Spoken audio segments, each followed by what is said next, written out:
Alors, on va prendre le 2 et puis le 3. Non, le 2. Il y a aussi deux circuits dans le 2. C'est Thevenin. Alors, Thevenin, Norton, ça ne vous parle pas tous, je pense. Bon. Alors, ce qu'on avait un peu vu la dernière fois, c'est que quand on avait un circuit avec que des composants linéaires, donc des composants dont la caractéristique U en fonction de I, d'accord, donc dans le cas d'une résistance, c'est U égale RI. Voilà. Dans le cas d'un générateur, parfait, bon, bah, c'est U égale E, quel que soit le courant. D'accord. Ça, c'est la pente R. Dans le cas d'un générateur de tension qui n'est pas parfait, vous vous souvenez que la tension délivrée, c'est E si le courant n'est pas fort, mais si on tire beaucoup de courant, ça fait un petit peu moins, on délivre un petit peu moins de tension. Donc il y a ici une droite E moins RI, d'accord, en fonction du courant tiré. Donc il y a comme ça des composants qui sont linéaires, c'est-à-dire dont la caractéristique est une droite. Et ce qu'on a commencé un peu à voir la dernière fois, en tout cas on l'a vu sur des cas pratiques, c'est que quand tout est linéaire dans le circuit, donc on avait, je ne sais pas, de toute façon un circuit quelconque, donc voilà, une résistance, un truc là, un autre générateur dans l'autre sens ici, je ne sais pas, un machin là, une résistance, une autre résistance, je sais pas, n'importe quoi, d'accord. Voilà un circuit, d'accord. Et si vous posez la question, donc là il y a un certain E1, un certain E2, des résistances éventuellement diverses. Le truc c'est que comme tout est linéaire là-dedans, je sais pas, le courant ici dépend linéairement de E1, de E2, enfin, il n'y a que des combinaisons linéaires de choses. Vous vous rappelez, on avait écrit les lois des nœuds, à chaque nœud, c'était important, les lois des mailles. Tout ça, ça nous donne des équations, et ça forme un système d'équations linéaires de n inconnues. Il y a n équations, et donc il n'y a qu'à le résoudre. Mais comme tout est linéaire, en fait, si vous vous intéressez à une portion de circuit, par exemple celle-là, là et là, tout ce qu'il y a à l'extérieur de cette portion, c'est-à-dire, donc oubliez ça, tout le reste là, en fait, on peut le remplacer par un générateur avec une certaine, par exemple, un générateur de tension, avec une certaine tension à vide, enfin tension sans délivrer de courant, et une certaine résistance interne. C'est-à-dire que tout ça, là, on peut le représenter comme un générateur avec un certain E et une certaine résistance.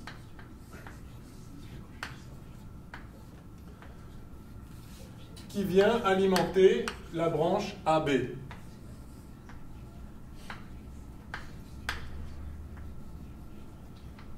Avec ici donc la résistance, je vais l'appeler C comme charge, la résistance de charge. On verra si j'explicite les mots après. Voilà. En fait, du point de vue de cette branche-là, tout ce qui est à l'extérieur, de toute façon, ça va être linéaire. Et donc, on peut toujours, et ça s'appelle le théorème de Thevenin. Ça se démontre, mais à la limite, ce que je vous dis là, je pense, suffit à le comprendre. On peut ramener tout le reste à un générateur qui a une certaine valeur, alors il va falloir la trouver, qu'on appelle E Thevenin, enfin, donc la tension de Thevenin, et puis une certaine résistance qui est équivalente à tout ce qu'il y a comme ça à l'extérieur, qu'on appelle R Thevenin. Alors, monsieur Thevenin, c'est comme ça. Donc ça, c'est le théorème de Thevenin qui nous dit que quand on n'a que des composants linéaires, on peut remplacer tout ce qu'il y a en dehors d'une certaine branche, mais celle-ci ou celle-là ou celle-là, pour chaque branche, on peut représenter tout le reste par juste un générateur et une résistance. Alors, il va falloir déterminer lesquels, mais le théorème dit ça déjà. L'avantage quand on fait ça, c'est que si on nous demande quelle est la tension ici, c'est quoi UAB ou c'est quoi IAB, le courant de A à B, eh bien, une fois qu'on transformé tout le reste du circuit en juste ça, bah, la réponse est triviale. Parce que si on a ça, que vaut IAB? Bah, IAB, c'est ETH, c'est le courant qui passe dans ce circuit. Donc c'est E Thévenin divisé par RTH plus RC. Voilà, donc le courant on l'a. Et puis c'est quoi la tension? Bah, UAB, bah, c'est RIAB, enfin RCIAB, et donc ça fait RC RTH plus RC ETH. D'accord? Donc vous voyez que si on arrive à remplacer, à trouver le ETH et le RTH équivalent au circuit hors la branche qu'on considère, la réponse aux questions devient triviale. L'intérêt de ça, c'est qu'on n'est pas obligé, du coup, pour trouver IAB et UAB, de résoudre tout le système de n équations à n inconnu, et donc, en fait, au passage, de trouver aussi le courant là, le courant là, le courant là. Quand on résout tout le système, on trouve tout. Mais si on n'a pas besoin de tout savoir, on veut juste savoir qu'est-ce qui va sortir là, qu'est-ce qui va passer dans cette branche, on conçoit que ce n'est pas la peine de tout résoudre. Et donc, le théorème de Thévenin nous permet de court-circuiter, si je puis dire, l'électricité, de court-circuiter la résolution complète du système en s'intéressant uniquement à la branche qui nous intéresse. Donc en général, vous avez un circuit qui peut être complexe, qui va alimenter un certain dispositif. Je ne sais pas, moi, une scie électrique, un frigo, enfin, vous intéressez à une branche du circuit qu'on appelle la charge, c'est-à-dire vous avez tout un dispositif qui alimente on appelle ça une charge, la charge. Donc vous avez la branche de charge, tout le reste, ça sert à l'alimenter. Et ce qui vous intéresse, ce n'est pas ce qui se passe dans le circuit, c'est ce qui sort, ce que vous pouvez récupérer du circuit. Donc c'est ça l'idée, c'est qu'avec le théorème de Thévenin, vous pouvez remplacer, tant que c'est linéaire bien sûr, mais vous pouvez remplacer tout ce qu'il y a hors du circuit par un générateur et une résistance. Donc un générateur pas parfait, qui a une résistance interne. OK ? Alors, si vous avez des composants, enfin, donc il faut que les composants soient linéaires. Une diode, par exemple, on a vu la dernière fois, c'est pas linéaire dans le sens où vous avez, vous vous rappelez la caractéristique de la diode, idéale comme ça, ou s'il n'est pas tout à fait idéal, mais elle est quand même linéaire ici. Elle est linéaire par bout, mais c'est pas linéaire en soi. C'est-à-dire que là, vous ne pouvez pas appliquer ça bêtement. Par contre, vous pouvez dire, je suppose que la diode est passante. C'est-à-dire, je me mets dans cette branche-là, ou celle-là, si elle n'est pas parfaite, et dans cette branche-là, elle est linéaire. Donc, vous pouvez trouver un générateur de Thévenin équivalent à la diode, en supposant qu'elle est passante. Mais après, il faut vérifier qu'elle l'est bien, parce que si elle ne l'est pas, à ce moment-là, c'est contradictoire. Ou bien, vous supposez qu'elle est bloquée, et donc vous êtes là, et là, c'est linéaire dans cette partie-là. Alors, vous pouvez trouver le générateur de Thévenin équivalent dans l'hypothèse où la diode est bloquée, et après il faut vérifier que c'est bien le cas, c'est-à-dire que c'est cohérent. Donc méfiez-vous, il faut que ce soit linéaire, pour des raisons évidentes, mais vous pouvez vous pouvez aussi l'utiliser avec des composants qui sont non strictement linéaires, s'ils sont linéaires par morceau, en quelque sorte, et que vous émettez l'hypothèse qu'on est dans un morceau linéaire. Ok, alors comment on fait pour trouver la tension de Thévenin et la résistance de Thévenin équivalente? Eh bien, en fait, alors, le théorème nous dit ça, mais pour s'en souvenir, il faut regarder ce qui se passe. En fait, comme vous voyez, je vais l'écrire ici, ETH, donc la tension équivalente. Donc ça, c'est en fait la tension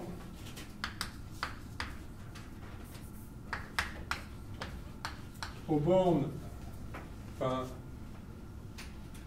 alors, pardon, comment je vais dire ça? C'est la tension UAB si la branche UAB était ouverte. Donc c'est-à-dire, si vous ne mettez pas la charge là, vous laissez le circuit ouvert et que vous mesurez la tension entre A et B, vous allez mesurer ETH. D'accord ? Donc en fait, ETH, c'est la tension UAB qu'on aurait s'il n'y avait pas la charge.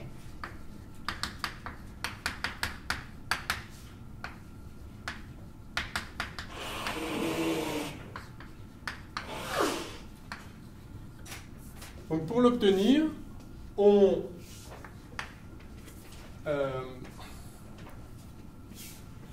en fait, donc, comment on dit ça? On dit qu'on ouvre le circuit. Ouais.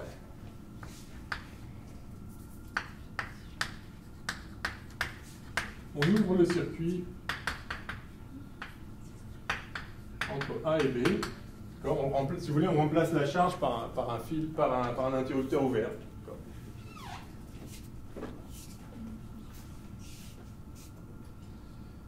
Et on regarde quelle tension on a. Ouais, bon, on va le voir dans un cas pratique. Et RTH,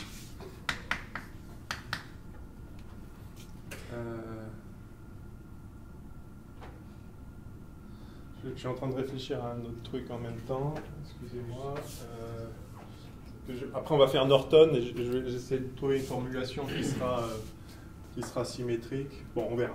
C'est pas grave. RTH, donc ça, c'est la résistance. En fait, donc si le circuit était ouvert ici, la résistance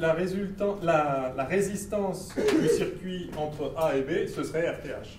Par là. Donc en fait, RTH, c'est la résistance équivalente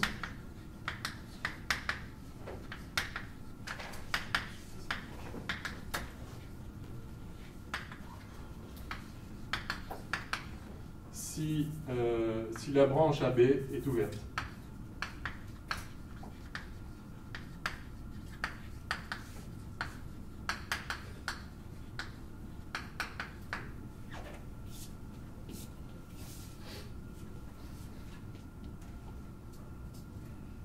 Ok.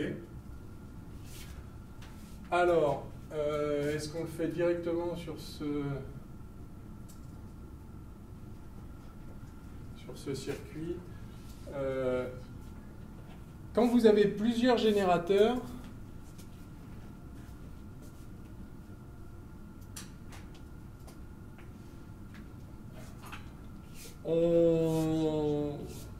il est souvent pratique d'utiliser un autre théorème, enfin, c'est un bien grand mot qu'on appelle théorème de superposition, qui est que si vous avez par exemple deux générateurs, ici E1 et E2, et vous vous interrogez sur la valeur du courant dans cette branche, par exemple. Donc, en fait, comme tout est linéaire,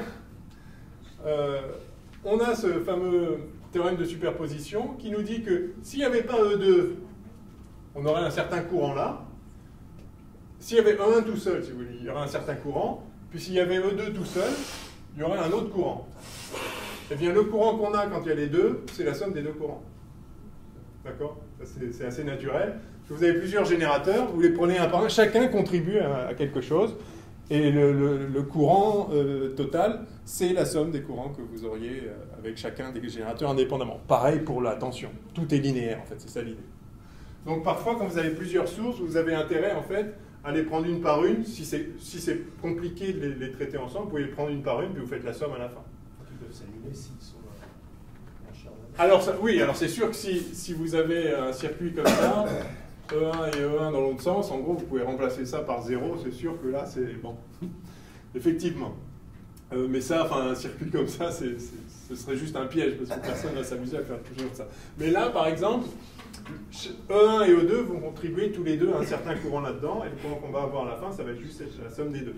Alors, il faut voir, il y a des cas où ce sera utile de les prendre un par un, il y a des cas où on peut les garder les deux ensemble, et puis voir ce que ça donne. Alors, faisons peut-être déjà celui-là. Donc, vous avez compris l'idée, hein, il suffit de voir ce par quoi on veut remplacer le circuit pour voir ce qu'est vraiment ETH. Ben, ETH, on le voit, c'est la tension qu'il y a eu entre A et B s'il n'y a pas de courant qui passe dans le circuit. Et RTH, c'est bien la résistance équivalente entre A et B s'il n'y a pas de charge. C'est la résistance de ça. Alors, allons-y, essayons de le faire. Je l'ai fait complètement au hasard, le dessin là-haut, mais pourquoi pas, après tout. Alors je vais appeler ça R1, R2, RC c'est déjà là, R3 et R4, ça vous va? Donc voilà le circuit. Et donc on veut remplacer tout ça par ça. Alors question, quelle serait la tension entre A et B si RC était infini, si on ouvrait le circuit, et quelle serait la résistance équivalente? Peut-être on va commencer par la résistance. On va essayer de modifier le circuit. Donc, alors, je vais le refaire pour faire apparaître la branche ici à l'extérieur. Peut-être on verra mieux. Alors, R1. Je ne me suis pas lancé dans un truc fou, mais on verra. R3. Donc on a R1, R3 qui revient à 1. Ça c'est la branche de gauche, je ne la touche pas, elle est bien reproduite. Alors ensuite, alors je vais mettre, donc ensuite on a R4 qui va jusqu'à B.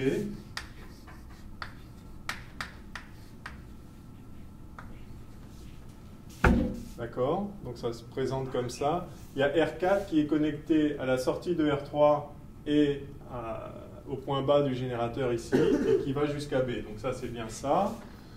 Ensuite, on a... Alors, je vais mettre le point A là. D'accord? Alors, et donc, RC sera là. La charge est ici. C'est là qu'on fait sortir la branche RC.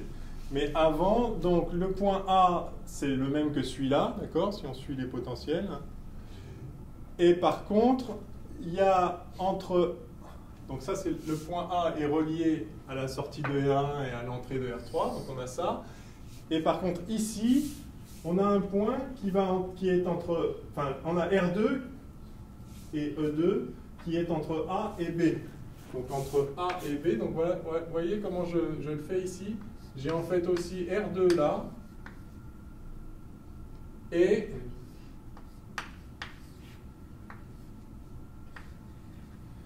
là j'ai E2 dans ce sens-là. Hein. E2 va du point B au point A. Donc de B à A. Donc voilà le circuit. Ça c'est exactement... Et là je fais sortir la charge RC, là, enfin la résistance RC. Ce schéma est le même que celui-là. Ouais. Alors, c'est important de faire ça parce que ça, là, si je vous demande, ok, je retire ça, c'est quoi la résistance équivalente du circuit? Ça saute pas aux yeux, quoi. Enfin, moi, j'aurais du mal. Tandis que là, maintenant, on sait tous le faire. Vous ouvrez ça, c'est quoi la résistance? Ce truc-là étant ouvert, bah, vous avez ça et ça qui sont en série, en parallèle avec ça, et le tout en série avec ça. Et c'est réglé. Ouais, on va le faire, vous allez voir. Donc ce circuit-là qui avait l'air un peu compliqué, je l'ai un petit peu normalisé du point de vue de la branche qui m'intéresse. Si je voulais connaître le courant ici, c'est tout le reste que j'aurais transformé pour le faire apparaître comme un truc qui alimente cette branche-là. Donc là, j'ai tout mis comme quelque chose qui vient alimenter la branche qui m'intéresse, la branche de charge. Alors maintenant, le théorème de Thevenin nous dit, je vais remplacer tout ça par un générateur avec une certaine résistance. Quelle résistance? Eh bien, commençons par ça. Alors, la résistance RTH, elle est obtenue comme ça. Donc, ah oui, c'est le point que je n'avais pas dit. Donc, on annule... Oui, j'aurais... Bon, bah, je le fais maintenant. On annule, comme il y a deux L à annuler. Non, un L. Un L, oui. Deux L, un L. On annule, oui, ça sonne mieux. Merci. On annule les générateurs. C'est-à-dire, si... c'est-à-dire qu'on remplace...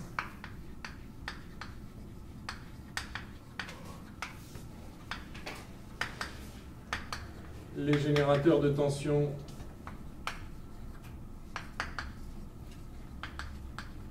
par des fils court-circuités. On met E égale 0, donc ça devient juste un fil. D'accord ? Et si on a...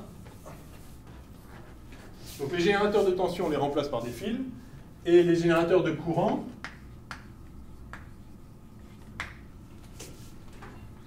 bon là il n'y en a pas de générateur de courant, mais s'il y en avait, annuler les sources, ça revient à remplacer les générateurs de courant par un interrupteur ouvert. C'est-à-dire qu'il délivre 0.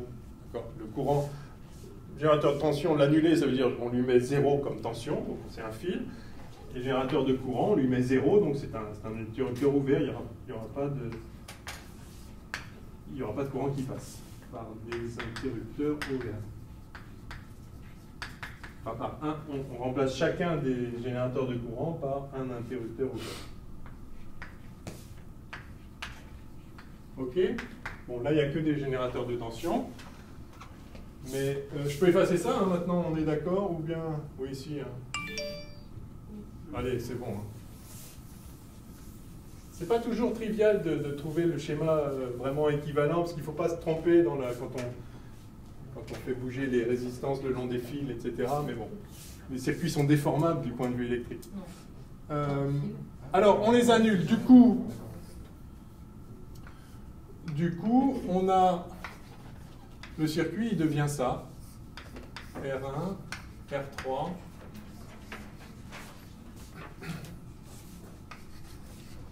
R4. R2. Voilà. C'est ça le circuit, en fait, une fois que j'ai annulé les générateurs. Ok ? Pardon, R1 ici. Enfin, il était là, je l'ai mis là. Pareil. Alors, quelle est la résistance équivalente de tout ça? Ah, vous voyez, tout à l'heure, je crois que je... oui, non, c'est bon. La résistance équivalente de tout ça, c'est-à-dire entre ce point-là et ce point-là, ou entre ce point-là et ce point-là, peut-être, vous voyez peut-être encore mieux comme ça. Non, pardon, ce point-là et ce point-là. Non, enfin, bon, bref, entre les deux points A et B. Eh bien, vous avez, alors ici, vous avez R1 et R3 en parallèle. D'accord? Donc ça, c'est équivalent à R1 et R3 sur R1 plus R3. J'ai peut-être dit une bêtise tout à l'heure, on va voir. De toute façon, là, on le fait proprement. Et puis, vous avez R2.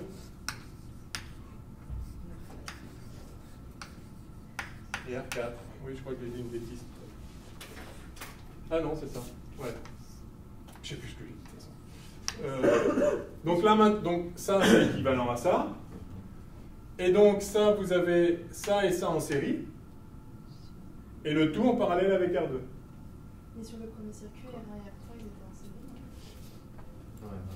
Non, non, en fait c'était bien comme ça. Alors je l'ai effacé maintenant, mais non, ils n'étaient pas en série. Ils étaient en série?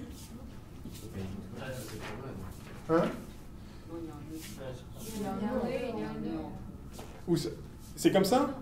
Ouais, donc c'était comme ça. Mais je l'avais peut-être dit en série, je l'avais mal lu. En fait, j'ai l'impression que j'ai dit une bêtise. C'est pour ça qu'il faut. C'est pas toujours facile de le voir quand il y a des trucs dans tous les sens. Il faut essayer de le normaliser un peu, enfin, d'une façon qui nous parle bon, ça doit être différent pour chacun, mais effectivement, là, on voit bien. Ensuite, on annule la tension. Donc, on a bien ça. Et là, clairement, on a R1 et R3 en parallèle. Donc, je les remplace par la résistance équivalente. Et maintenant, j'ai cette résistance, la première équivalente en série avec R4, et le tout en parallèle avec R2. D'accord? Donc là, ces deux-là, ça fait R4 plus ça. Ça, on avait dit qu'on l'appelait R13, une fois. Why not? Donc on a au total la résistance de Thévenin, celle qui est vraiment équivalente à tout ça, c'est R2 en parallèle avec R13 plus R4. Et donc c'est ça.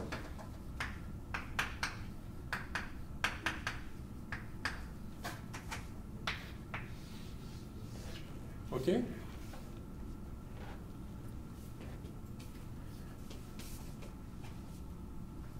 Et j'appelle R13, ça, on est d'accord. Donc voilà la résistance de Thévenin, on l'a trouvée.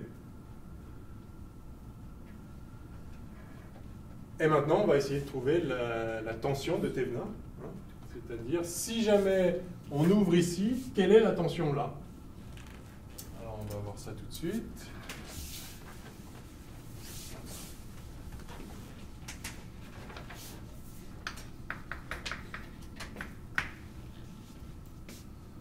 Donc, on ouvre le circuit.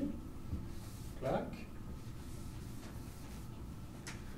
Que vaut cette tension-là, c'est-à-dire cette tension-là? Alors, on pourrait le faire en les prenant un par un, puis en faisant la somme. On va voir si on peut le faire avec les deux ensemble directement, pour gagner une étape. Je sais pas, on va voir si c'est plus simple ou pas. C'est peut-être pas si simple.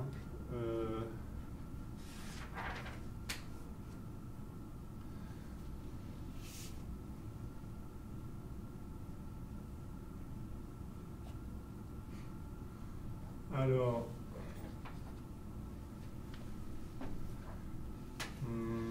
je tâtonne, hein, excusez-moi, on va voir UAB. Là, donc si là il y a I1, on va dire qu'ici il y a I2 et ici I3. D'accord? Donc il y a I2 ici, hein. C'est ouvert là, donc il n'y a pas de courant qui part là. Hein. Donc ce courant il fait tout ça. Hein. Ah ben en fait, ah oui, non, je vais dire une bêtise. Donc, UAB, ça fait R2I2 moins E2. C'est vrai, ça?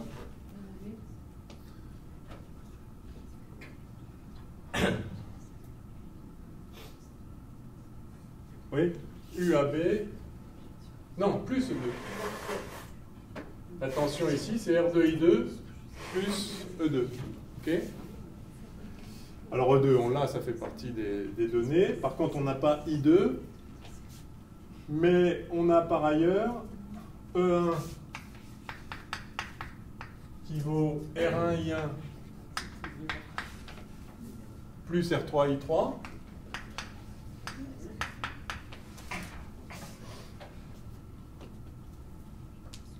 D'accord? R1I1 plus R3I3, ouais. Et par ailleurs, on a UAB qui vaut R3I3 moins R4I2. Parce que I2 qui est là, il est là aussi. Le générateur E2, il ne produit pas un courant lui aussi? Pardon? Le générateur E2. Ouais. Il va pas produire un courant qui va être contraire au sens E2. Ah, non, mais c'est le même courant qui passe dans toute cette branche, de toute façon. Okay. Donc je l'ai appelé I2. Effectivement, il va dépendre de E2, okay, mais il sera positif si le potentiel ici est plus grand que celui-là. Donc ça va dépendre est-ce que c'est lui qui domine ou lui, par exemple. Ce qui va compter, c'est la différence de potentiel entre là et là qui fait tourner ou pas. Enfin, on va voir. Donc d'accord, on a E1 qui vaut R1I1 plus R3I3, et par ailleurs R3I3, c'est en fait UAB, je vais l'écrire autrement ici, UAB, c'est R3I3 moins R4I2.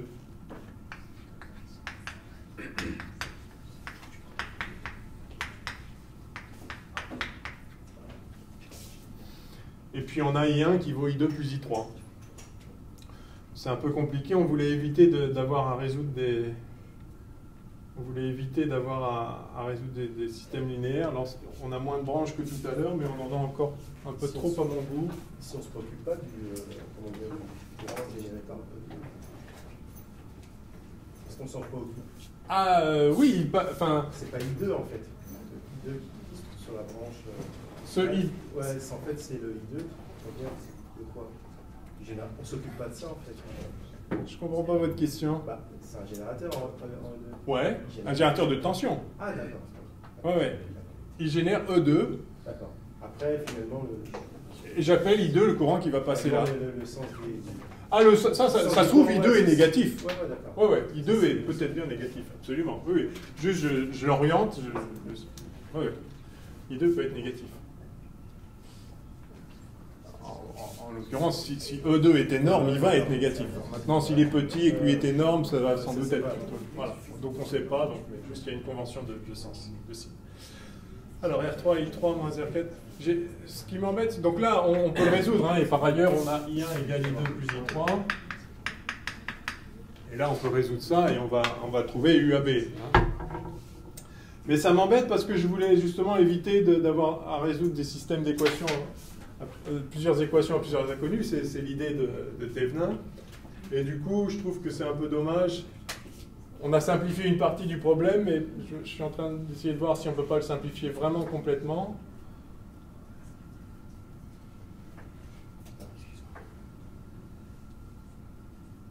Alors, bon, comme je vous disais, il y a la possibilité de passer par le théorème de superposition, c'est-à-dire qu'on les prend un par un, et du coup, on va s'éviter de résoudre des lois des nœuds, des mailles comme ça. Je peux effacer là, c'est bon? Mais je sais pas, c'est peut-être instructif de faire les deux méthodes quand même. Si on fait ça, est-ce qu'on peut faire un peu mieux que ça? UAB, ça vaut...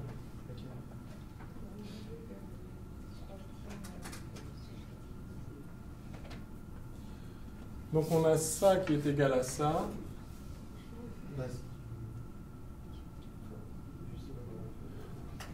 On a ça qui est égal à ça, donc on va tirer I2 en fonction de I3. D'accord?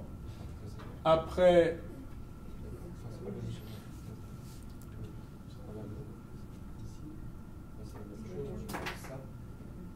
Non, là on peut tirer I3 en fonction de I1. Ouais, on pourrait tout mettre en fonction de I2.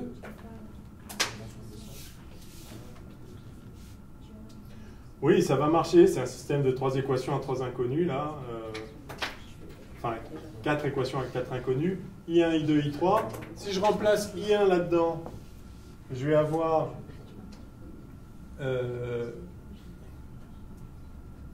du I3 et du I2. Là, j'ai juste du I2. Donc là, je vais avoir du I3 et du I2. Du I3 et du I2. Donc je peux sortir... I3 en fonction... Ben, je peux sortir les deux, I3 et I2. Ensuite, je le mets là et j'ai UAB. Ouais. Je n'ai pas compris pourquoi dans la troisième équation, c'est moins R4. Parce que I2 va par là. Donc la tension de là à là, ça fait R3, I3. Et de là à là, ça fait R4 fois le courant comme ça. Ce courant-là. Il y a une histoire aussi où il y a un côté de la résistance qui est plus positif que l'autre côté. Non, c'est complètement symétrique une résistance. En fonction du courant, comment il passe dans la résistance, c'est là que ça désigne aussi. C'est ça. Si vous avez R, I comme ça, cette tension-là, U, c'est RI. Maintenant, si vous avez cette résistance et que vous orientez le courant comme ça, alors cette tension-là, c'est moins RI.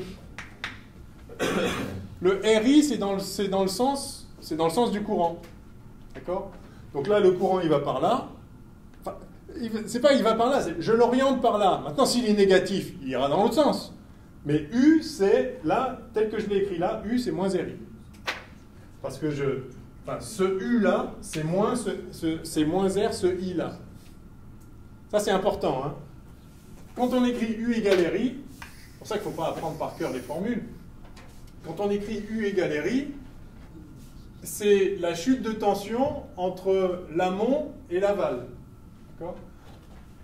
La chute de potentiel, vous avez le potentiel de A et vous allez vers le potentiel de V. Eh bien, VA moins VB, c'est R IAB. Et ça, en général, on le note UAB. Mais, du coup, c'est moins RIBA. D'accord? Si vous orientez le courant de B à A, alors c'est VB moins VA qui vaut RIBA.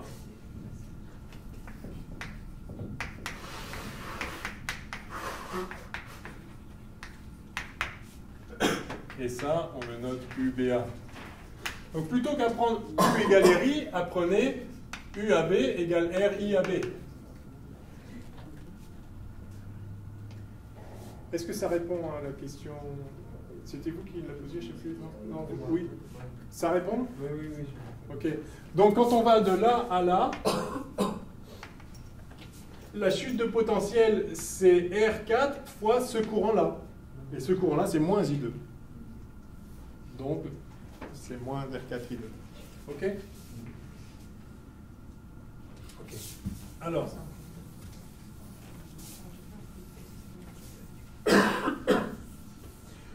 Bon, on va le faire des deux façons, c'est pas grave, comme ce sera peut-être instructif. Et après, on va faire le terme de superposition. Vous verrez peut-être du coup l'intérêt. Puis comme ça nous permettra de vérifier nos calculs, parce que j'avoue que le nez sur le tableau, je suis toujours un peu perdu. Si vous voyez une astuce qui donne directement le résultat, n'hésitez pas. Sinon, on va y aller de façon un peu pédestre. Je vais remplacer donc I1 là par I2 plus I3. Donc j'ai E1 qui vaut R1I2 plus donc R1I3 plus R1 plus R3I3. D'accord?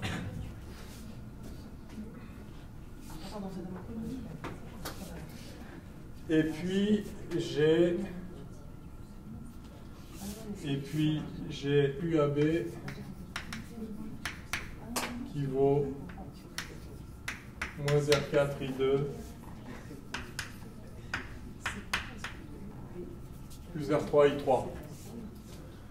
Alors c'est pas méga élégant peut-être, je sais pas, il y a sans doute mieux à faire, j'en sais rien. En tout cas, ça va marcher. Je fais fois R4 de celle-là, fois R1 de celle-là, et je fais la somme, ça va me dégager I2. Ah, c'est plutôt I3 que je voudrais dégager. Alors, je vais faire ça, pardon. Je vais multiplier celui-là par R3 et celui-là par R1 plus R3. Et je fais la différence. OK?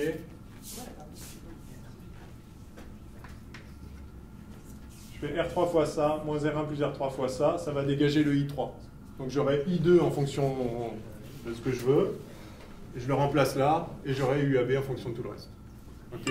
Ça va le faire, c'est un peu pénible, mais bon, on verra après si on peut faire mieux. Alors, j'ai dit R3, donc ça fait R3 E1 moins R1 plus R3 UAB,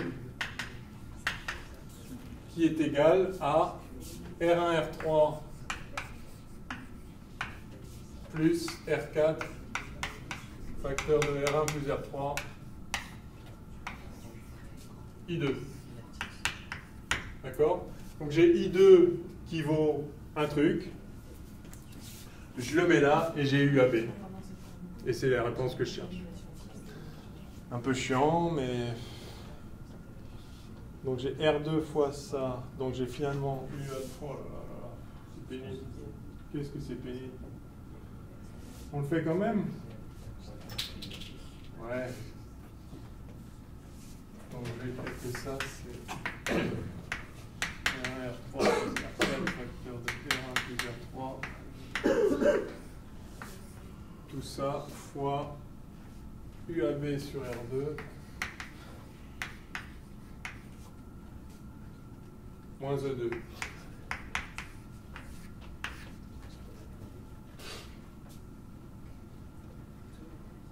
Bon, je ne l'écris pas, on s'en fout. Ça fait UAB égale quelque chose, non? Hein? On est d'accord? Il y a UAB en fonction de tout le reste, donc c'est bon. Et UAB, c'est ETH.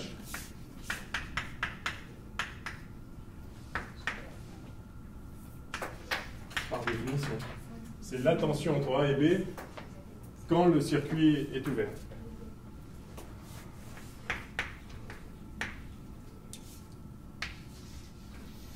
Voilà. Donc il n'y a plus qu'à inverser ça, il n'y a plus qu'une seule variable, là. Il y a une équation à une inconnue, linéaire. Il faut faire ça en maternelle, je crois.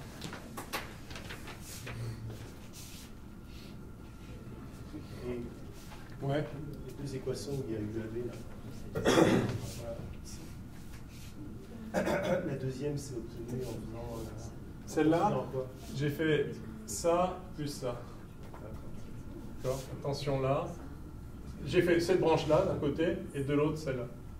Donc là, ça fait R3I3 moins R4I2. Ok. Voilà, donc j'ai ETH. J'avais déjà RTH. Je ne sais pas s'il est encore là. Non, il n'est plus là. Et donc, tout ça, je peux le remplacer par ce que je voulais, par ETH.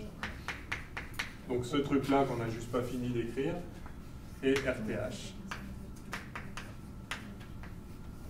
Voilà, entre A et B. Et une fois qu'on a ça, une fois qu'on a remplacé le circuit par un générateur, bah, tout devient trivial. Quoi que je mette ici maintenant, je sais résoudre le problème, parce que c'est juste qu'il y a une maille. Alors, vous connaissez les diviseurs de tension, là? Vous êtes habitué à ça? Enfin, c'est complètement trivial, je l'ai écrit tout à l'heure, mais c'est un truc qu'il est bon de voir. Quand on cherche la tension ici, c'est ça divisé par ça plus ça. Ça, c'est bon de le voir de façon instantanée. C'est trivial, hein, parce que simplement, le courant qui passe là, c'est ETH divisé par ça plus ça. Et la tension ici, c'est ça fois ce courant. Donc la tension ici, U de charge, donc j'appelle ça R charge, U de charge, c'est une certaine fraction de ETH. Entre là et là, il y a ETH. Et dans cette partie-là, c'est le point de diviseur de tension. Dans cette partie-là, on a juste un rapport, ça, sur le total de la tension totale. Donc ça fait RC sur RC plus RTH, ETH. Est-ce que vous voyez tout ça? Ouais. Vous avez tous travaillé avec des résistors, j'imagine. Si vous avez... Ouais, je vais le mettre en linéaire comme ça.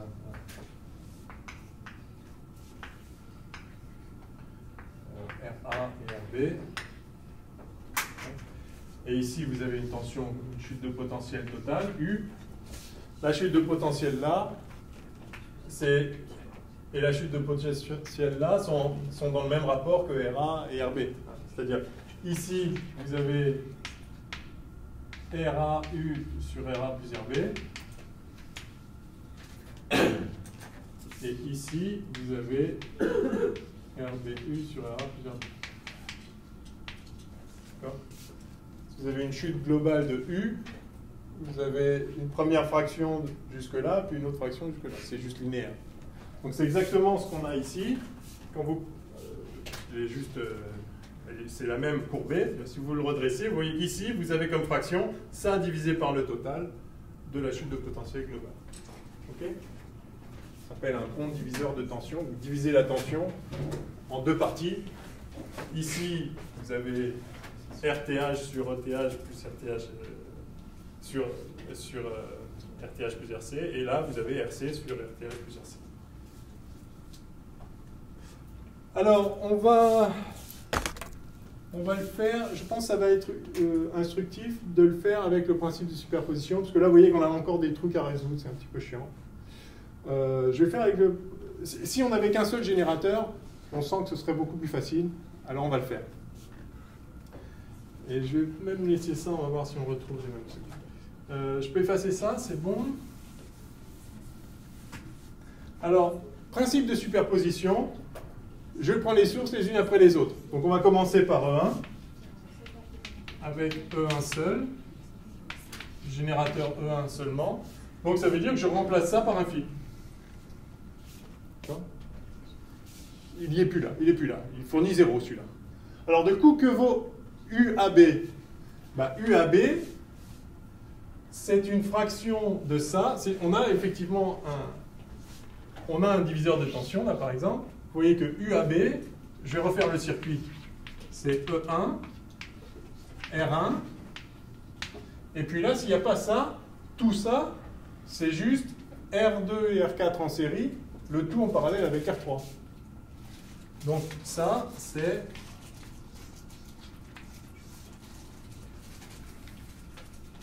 R2 plus R4, tout ça en parallèle avec R3.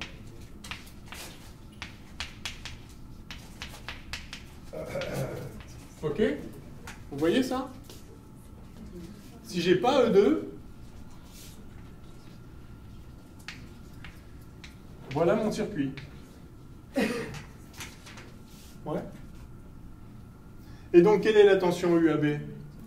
Bah, E1 fois ça sur la somme des deux. Ouais? Si vous dites rien, c'est que vous ne le voyez pas ou c'est que vous le voyez très très bien? J'ai l'impression qu'il y a les deux cas de figure là. Il y a ceux qui le voient très bien et qui n'ont donc rien à dire, et ceux qui ne le voient pas et qui ont peur de le dire. C'est la même situation qu'ici. Si vous avez... il faut bien le voir, le diviseur de tension. La tension ici, c'est cette tension-là fois le rapport, ça, sur la somme. Parce que... Ah, je vais quand même effacer là. Ah, je fasse ça quand même. Je reprends. Ça, c'est important de voir.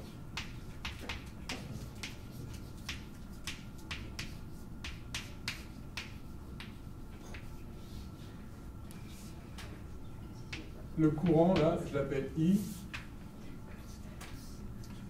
Vous êtes d'accord que la tension, celle-là, là, c'est RBI. Mais que vaut I? Bah, I vaut E sur RA plus RB.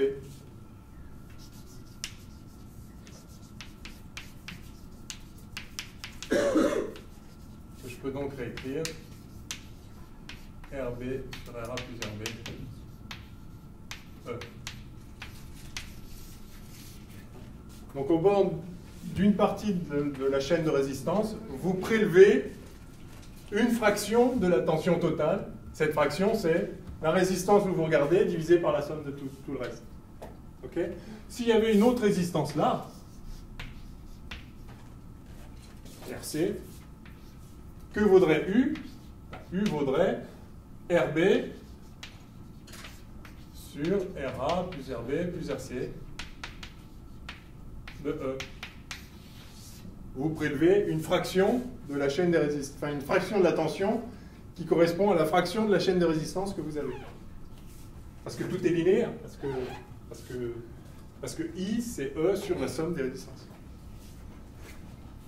Bon, j'espère que là c'est plus clair. Donc, UAB, dans le cas où il n'y a que E1, c'est...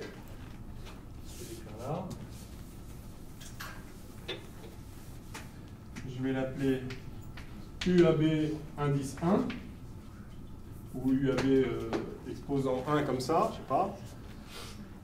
Donc, la tension entre A et B lorsqu'il n'y a que la tension E1, et donc ça vaut ce truc-là, je l'appelle R équivalente 1, pour la réécrire.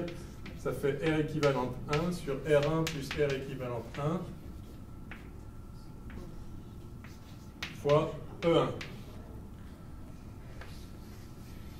Ouais? Ok, et maintenant je voudrais connaître la valeur de UAB dans le cas particulier, enfin dans le cas artificiel où je coupe la tension E1 et par contre je mets la E2 maintenant.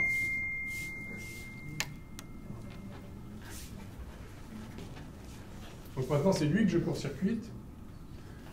Je vais calculer UAB avec E2 seul. Le générateur de tension E2 seul. Alors qu'est-ce que ça vaut? Si ça c'est coupé, j'ai mon circuit c'est R1, R3, R4, E2, R2, voilà. Et je cherche cette tension-là.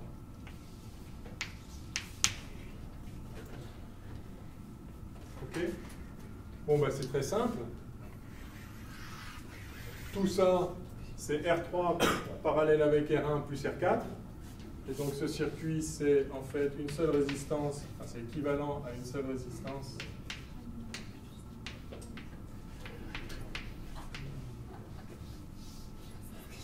Qui vaut R4 plus R1, R3 sur R1 plus R3. Et puis R2, et puis E2. Voilà. Et je cherche cette tension-là, entre là et là.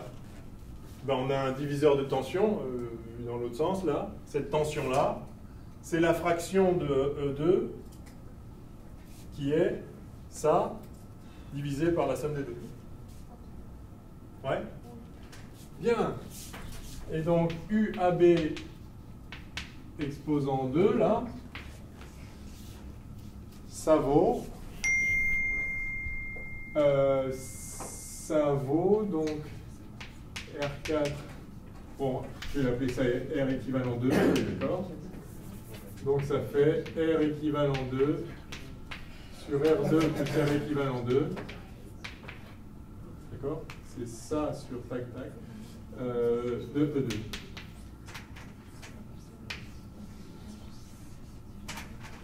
Ok?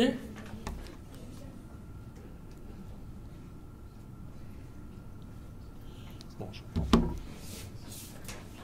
C'est bon? Et par conséquent, E Thévenin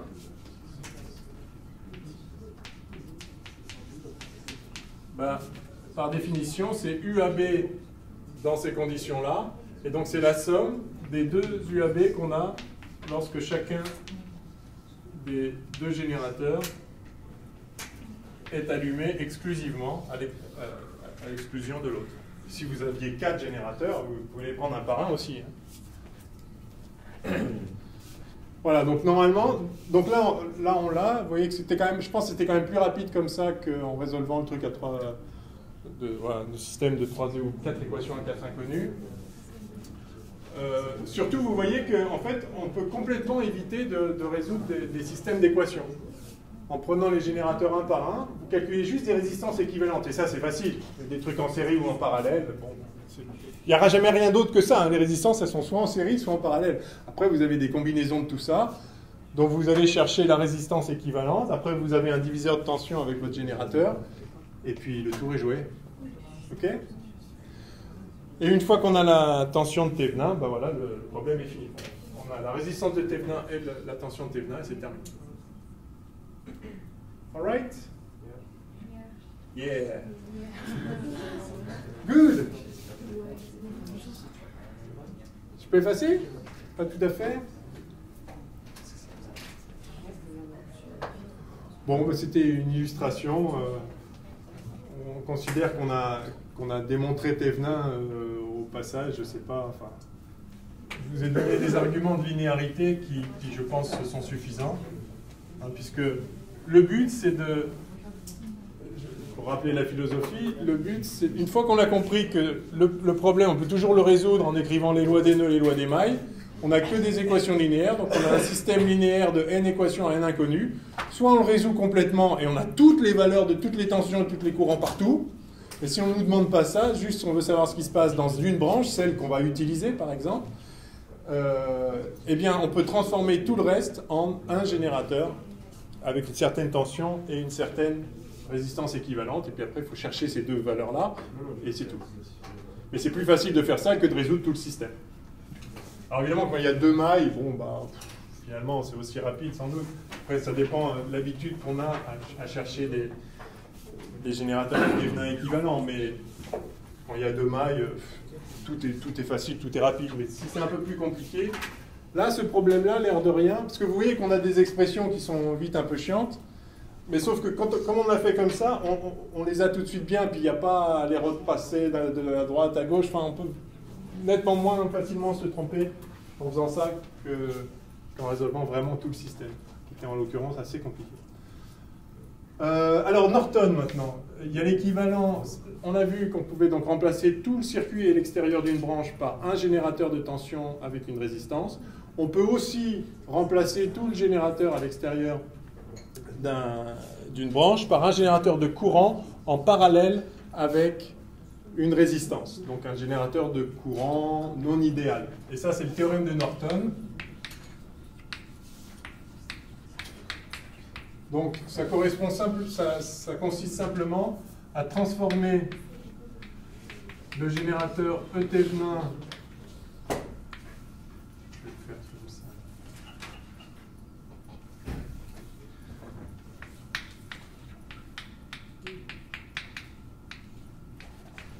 E Thevenin, R Thevenin, qui vient alimenter la branche AB, la branche de charge, d'accord? Ici on met une résistance de charge ou une impédance de charge, on verra un peu plus tard, peut-être tout à l'heure, les impédances, si on passe en régime sinusoïdal, typiquement. Donc ça c'est le générateur équivalent de Thevenin. Et bien ça en fait, c'est équivalent à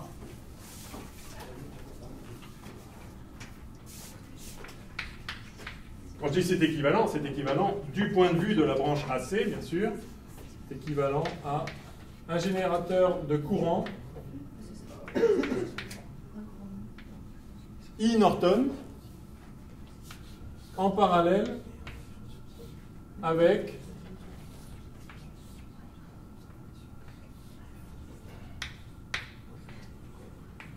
une résistance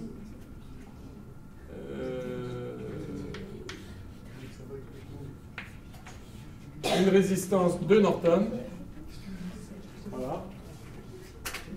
Donc vous voyez qu'on a remplacé cette fois toute la branche extérieure. Je vais même le faire comme ça, ça va être encore plus joli.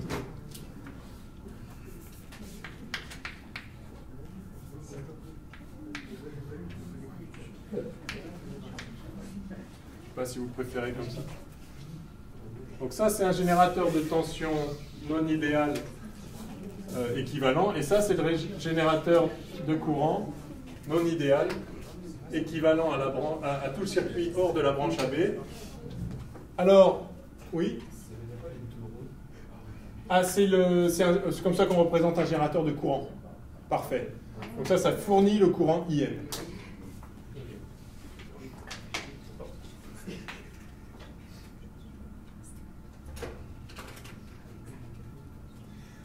Alors, que vaut Rn et que vaut IN? Eh bien, Rn, c'est RTH, et IN, c'est ETH sur Rn. On le voit ici. Si on a ça, quelle est la tension ici? Sachant qu'il y a...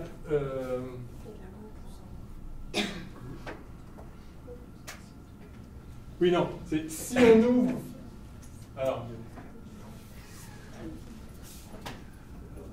L'idée, c'est toujours de trouver ce à quoi est équivalent le circuit si on n'a pas cette branche-là.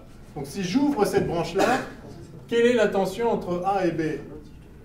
Il n'y a pas de courant qui passe là si c'est ouvert. Donc tout le courant IN, il passe là. Donc la tension ici, donc entre A et B, la tension c'est RN-IN. Donc ETH c'est RN-IN.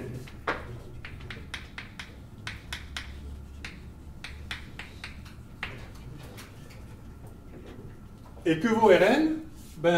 Toujours pareil, on ouvre ça et on se demande quelle est la résistance entre A et B. La résistance entre A et B, c'est Rn. Et là, c'est RTH. Donc Rn, en fait, c'est RTH.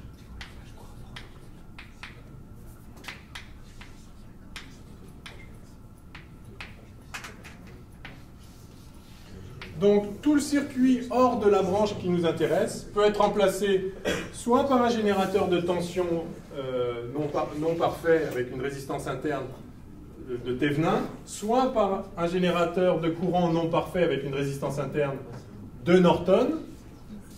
Et le lien et la résistance de Norton et la résistance de Thevenin, c'est la même. C'est la résistance qu'il y a entre le point A et le point B si la branche est ouverte. Et ETH, c'est la tension qu'il y a entre A et B si la branche est ouverte. Et IN, alors là c'est intéressant, IN, c'est le courant qui passe entre A et B, non pas si la branche est ouverte, mais si au contraire, elle est court-circuitée. le courant de Norton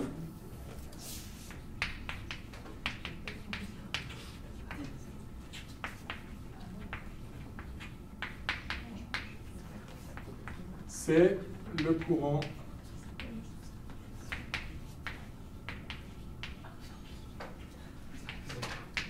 qui passerait dans la branche AB,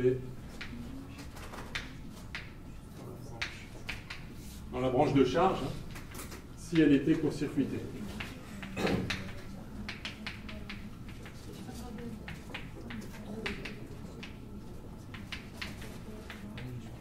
Ok? Si vous court-circuitez cette branche, eh bien il va passer intégralement IN là-dedans, puisque par là il y a zéro résistance et par là il y a une résistance. Donc il n'y a rien qui va passer là, tout va passer là, et vous allez donc bien avoir le courant que vous voulez. Alright? Donc pour obtenir la tension de Thevenin, on ouvre la branche et on se demande quelle est la tension si la branche est ouverte. Pour obtenir le courant de Norton, au contraire, on n'ouvre pas la branche, on la court-circuite et on se demande quel est le courant qui passe là-dedans. Ok? Et la résistance équivalente, c'est la même chose dans les deux cas. Vous regardez, vous ouvrez la branche et vous voyez c'est quoi la résistance à l'extérieur. La résistance équivalente globale du circuit. Une fois que vous avez coupé toutes les sources, juste vous intéresser à la résistance. C'est quoi la résistance à l'extérieur? Donc couper les sources de tension, c'est les mettre à zéro. Couper les sources de courant, c'est les mettre à zéro, c'est-à-dire mettre un fil à la place.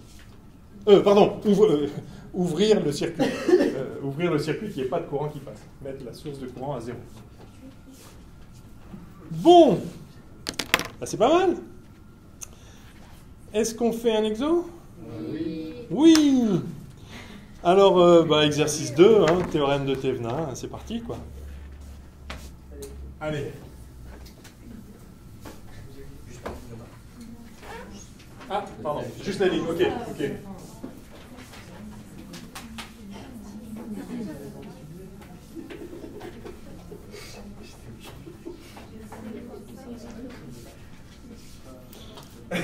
Alors.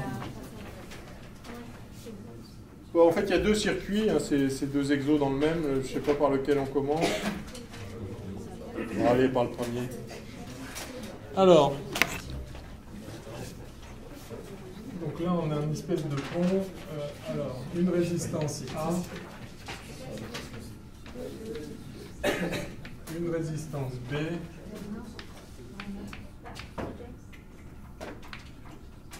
Une charge M, là. Donc on s'intéresse à ce courant-là. C'est D. Donc là, ça représente un générateur continu. Donc E1 ici, E2 là.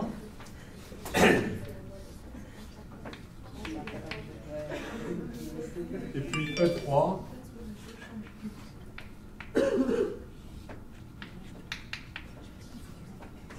Voilà. On considère le circuit dans lequel interviennent 5 résistances et 3 générateurs de tension. En utilisant le théorème de Thevenin, déterminer quelles conditions doivent vérifier les résistances A, B, C et D pour que l'intensité de la branche contenant la résistance M, ici, ne dépende pas de E3. Que vaut alors cette intensité?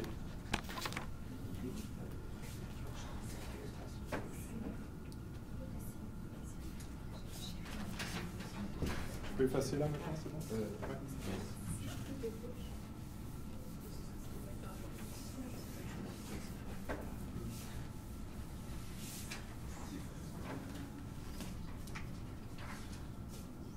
Donc on s'intéresse à l'intensité là-dedans et on veut que ça ne dépende pas de E3. Et du coup on demande ce que ça vaut. On nous parle de Thevenin, donc ça veut dire qu'on va... On nous parle de Thevenin et on s'intéresse à cette branche-là, donc on va essayer de remplacer tout le reste par un générateur. Alors comme il y a 3 sources, on va peut-être les prendre une par une, avec un théorème de superposition, étant entendu que si on résout le cas avec juste 1, le cas avec juste 2, ce sera le même en fait. C'est complètement symétrique là. À E3 près, mais comme on les aide, enfin, tout est 1 sauf E1 ou tout est 1 sauf E2, c'est le même. Il faudra remplacer B et C par A et D, et donc on va le faire qu'une fois en fait. Donc on va faire tout est 1 sauf l'un des deux, et puis après, tout est 1 sauf lui. Ou est-ce qu'on peut directement... C'est parce que ce qu'on veut, c'est...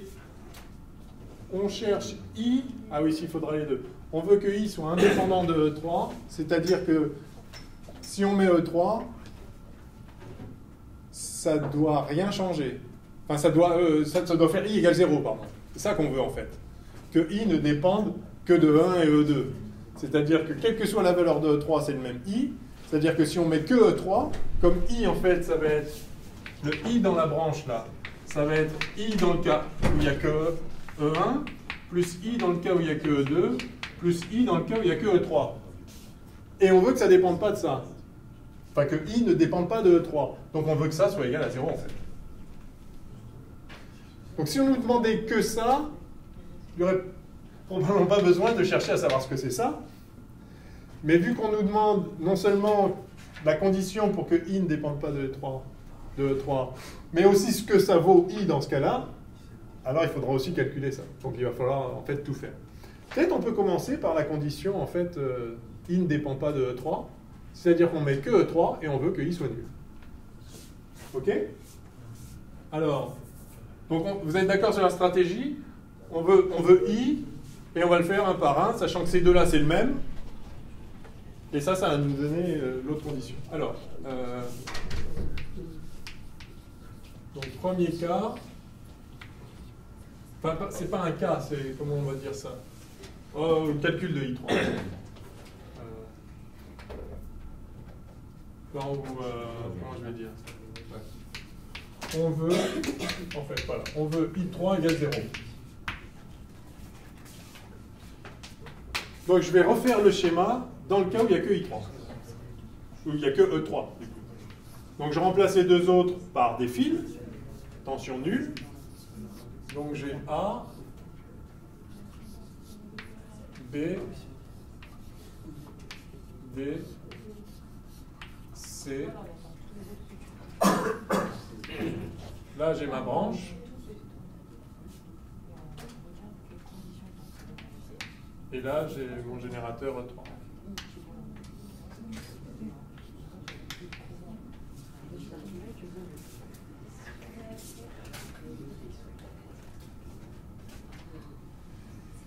Et ce que je veux, c'est qu'il n'y ait pas de courant là. Pour qu'il n'y ait pas de courant là, il faut qu'il n'y ait pas de différence de potentiel. Il faut que le potentiel ici soit le même que là. Je vais appeler ça A et ça B, comme tout à l'heure, à l'entrée de la branche qui m'intéresse et la sortie de la branche qui m'intéresse. Donc le I, ça, ce I là, c'est le I3 que je cherche, dans le cas où il n'y a que E3. Donc ce I3 là, c'est... Évidemment, c'est UAB sur M, et si je veux que ce soit égal à 0, il faut donc que UAB soit nul. C'est-à-dire VA égale VB.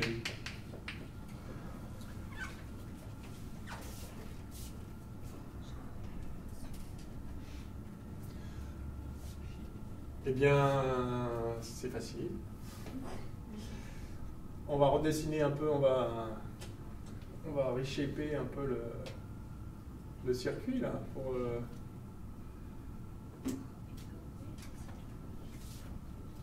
on veut que ce soit le même potentiel. Or, que vaut ce potentiel là?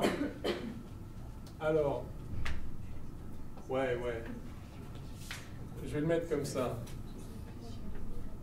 E3.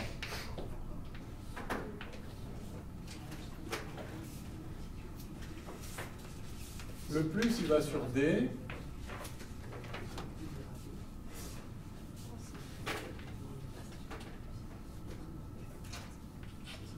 Puis sur B.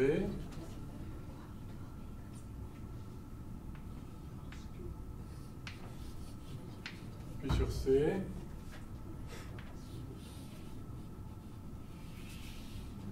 puis revient au moins. Yes. Donc, puis en plus, il y a l'autre branche. Hein. Le plus, il va aussi sur la résistance A, puis sur A, puis sur B. Il revient là.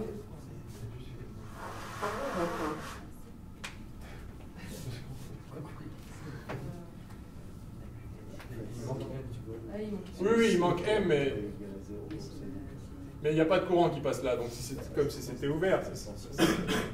C'est ça qu'on veut. Enfin, on veut que la tension, ok, je le mets, mais on veut que V1 soit égal à VB. Mais là, il y a deux diviseurs de tension, là. Cette tension-là, c'est la même, là. De là à là, c'est E3. Tout ça, c'est E3. D'accord? Et on veut qu'il y ait le même potentiel ici et là. Donc on veut qu'il y ait la même tension là que là, et là que là. Mais que vaut cette tension-là?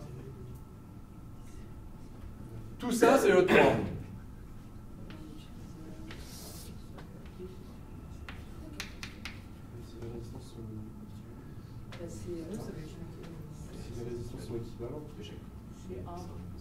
Bah, c'est A sur A plus B de E3. Et puis là, c'est D sur D plus C de E3.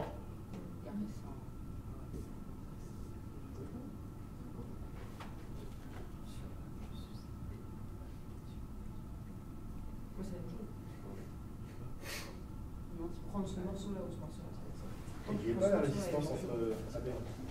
Si, mais c'est nul. Oui, c'est ça. Enfin, voilà, on veut qu'il n'y ait pas de courant qui passe là, c'est-à-dire que UA, enfin VA égale VB, et s'il n'y a pas de courant qui passe là, VA, c'est... ici, c'est... Ah, je ne sais pas comment l'écrire. J'ai qu'à dire que ça, c'est la masse, par exemple. Je mets le 0 où je veux. J'ai VA, enfin UA, la tension ici, c'est VA moins V0, et ça, c'est la fraction... pardon, VA, j'ai dit peut-être l'inverse tout à l'heure, je ne sais plus. C'est B sur A plus B, c'est B sur le total de E3. On prélève une fraction B sur A plus B du total. D'accord? Et VB, eh bien c'est C sur C plus D du total.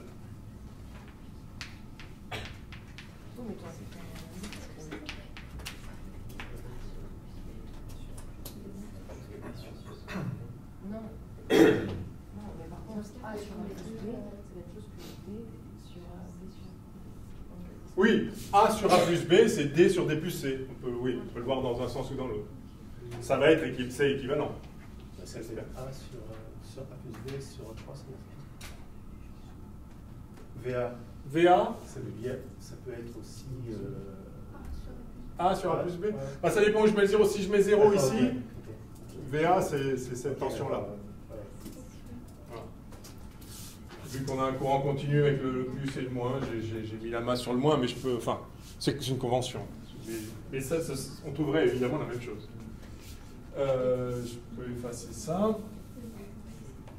Et du coup, bah, donc il faut que B sur A plus B soit égal à C sur C plus D. Donc ça fait... Donc ça fait ça fois ça égale ça fois ça. Donc ça fait, vous voyez que là vous avez BC plus BD égale BC plus AC, donc ça fait BD égale AC.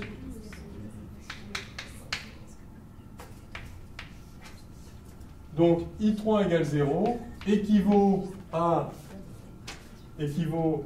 VA égale VB, tel que j'ai introduit là, équivaut à ça, équivaut à ça. Donc la condition pour que dans ce montage, le courant là ne dépende pas de E3, c'est que BD égale AC. Vous pouvez vérifier dans ce cas qu'on a aussi, bien sûr, c'est ce que vous disiez tout à l'heure, je vous le montre explicitement, on a aussi A sur A plus B, évidemment, qui vaut D sur D plus C. C'est l'autre fraction de E3. Ça vous fait AD plus AC égale AD plus BD. Donc AC égale BD, c'est évidemment la même condition. Donc si vous voulez le faire dans l'autre sens, ça marche aussi.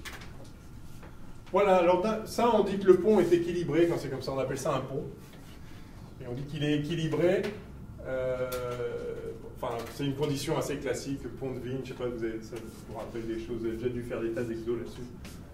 Ça fois ça égale ça fois ça. Enfin bon, ça se voit, voilà, c'est comme ça. Ok?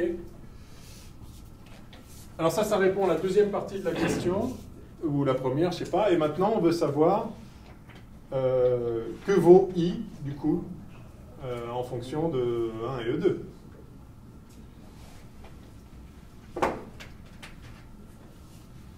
Je peux effacer? Pas tout à fait. J'attends 2 secondes.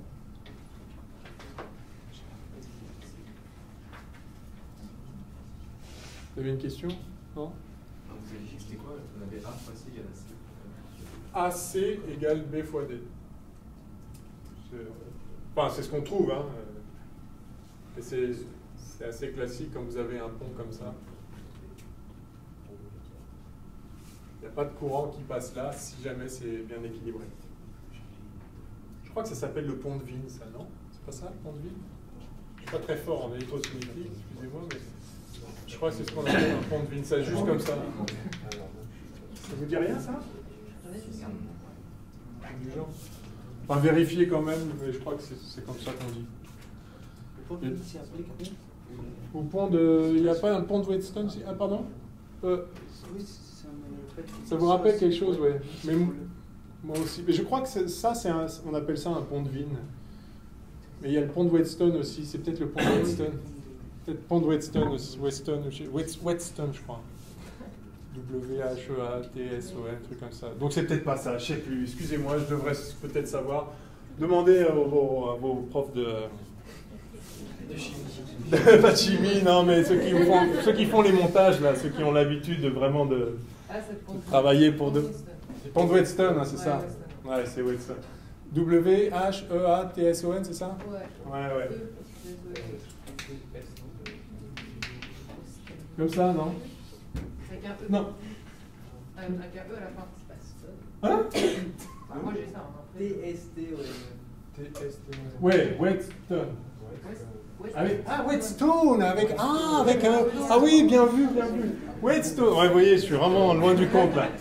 Bon, enfin, en tout cas, voilà. Le pont de Whetstone, oui, c'est ça. Les ponts de Wien, c'est un autre truc, un peu... C'est de complètement différent. Ah ouais, ça n'a rien à voir? Je ne comprends pas trop. Bon. Vous verrez. Faites un exo avec le pont de Wien, comme ça vous rentrera, et il faudrait que je le fasse aussi, moi. Alors, on... Ouais. Bon, on verra. Allez, on répond à la suite de la question.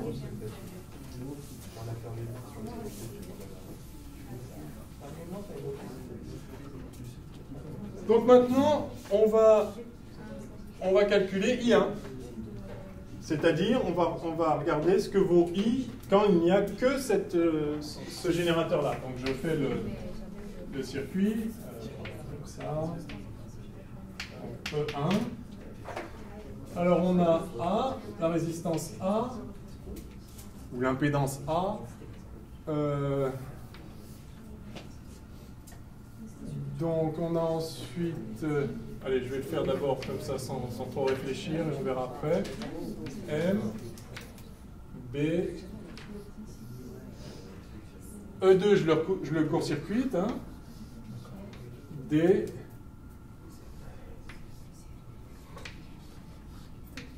C. Alors attention, hein. Là, il faut le court-circuiter ici. Je remplace E3 par 0. Je ne le remplace pas par rien. Enfin, d'accord. J'impose que E3 vaut 0. C'est-à-dire, en fait, j'impose que ce point-là et ce point-là sont au même potentiel. Je ferme la tension E3. Je remplace le générateur par un générateur de tension 0, si vous voulez. Donc je mets un fil entre les deux points. Donc c'est ça notre circuit. Alors on va peut-être le réorganiser un peu pour voir plus clair, mais en gros on cherche I dans ce cas-là. Ça c'est ce que j'ai appelé tout à l'heure I petit 1. Comment on se le... On joue au circuit mouvant là, comment on se le répartit? Donc ce point-là, c'est moins que lui et que lui, donc je vais tenter le coup comme ça. Entraînez-vous à faire ça, moi j'ai pas de don particulier pour voir ce genre de choses. Il faut des fois un peu tâtonner. Donc, ça vient, ça c'est mon point B, c'est le point de sortie là, qui m'intéressait, là. A, B. Donc ça va être mon point de sortie. Et entre le point de sortie et la masse, j'ai un autre truc, voilà, j'ai B aussi. J'ai B qui vient comme ça aussi. Pardon, petit c. D'accord, on a ça en fait. Hein. Voilà, je le joue comme ça, là. Ça, c'est la branche du bas. Qu'est-ce que vous en pensez de ça? Je pars du moins, j'ai D, je vais à B, et j'ai C, je reviens au moins. Donc la branche du bas, c'est bien ça. Et la branche du haut, je vais faire pareil. Je pars du plus. J'ai la résistance petit a qui va à mon point A qui m'intéresse, là. Et puis, du point A... Ah non, pardon, du point A... Du point A, en passant par B, je reviens au moins. Donc en fait... Non, parce que là, il y a le court-circuit ici, mais il n'y en a pas un en haut. Donc c'est pas symétrique. Ouais. Vous voyez que de A, je reviens au point A- en passant juste par B. Donc j'ai un espèce de B là. Enfin, c'est comme si j'ai B là en fait. J'ai ça en fait. Enfin, c'est pire que tout. Hein? C'est encore plus dur à comprendre. Non, parce qu'on voit que ce truc-là est flottant là.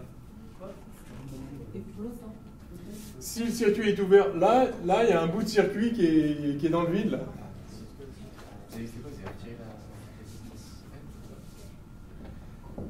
Oui, j'ai ouvert le circuit. Je fais du Thévenin, quoi. Donc j'ouvre le circuit là, je regarde qu'est-ce qui alimente AB. Donc j'ouvre là et je veux savoir quelle est la tension AB. Mais en fait, là c'est un bout de circuit qui pend là. Donc tout ça, il n'y a pas de courant là-dedans, il n'y a rien. Il ne se passe rien. Il n'y a rien pour faire. La résistance B, elle doit pas être la résistance D, même si vous ouvrez B. La résistance B. La résistance B, ouais. Vous reliez avec la résistance C, même si vous ouvrez au milieu. Si, mais elle l'est. Ouais, pardon. Le truc, c'est que la résistance B, elle est entre A et le si-. Ouais. Donc je la mets entre A et si-. Enfin, la borne moins.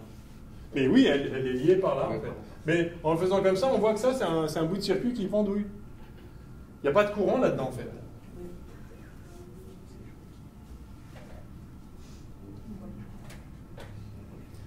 En fait, s'il n'y a pas ça, ça ne change rien au potentiel ici. En vérité, vous avez la tension VA ici, c'est B sur A plus B de E1.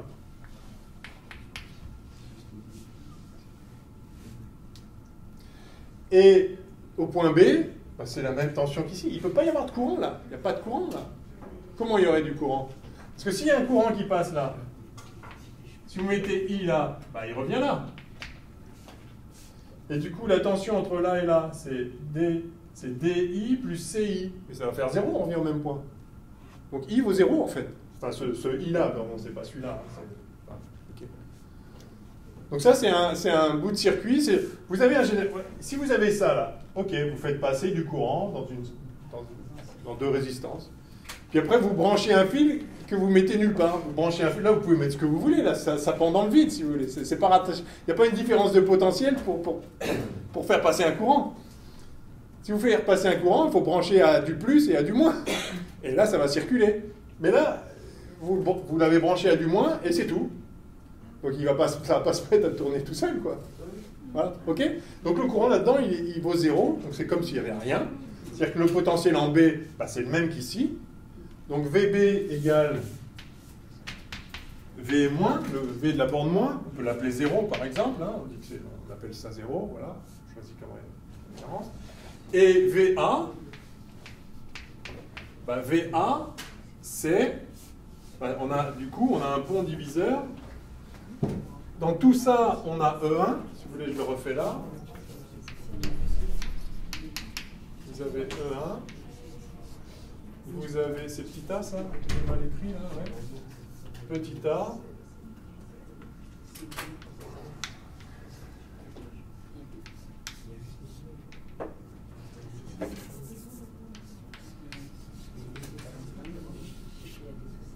Ah, vous cherchez ça. VA, c'est donc B sur A plus B. Voilà.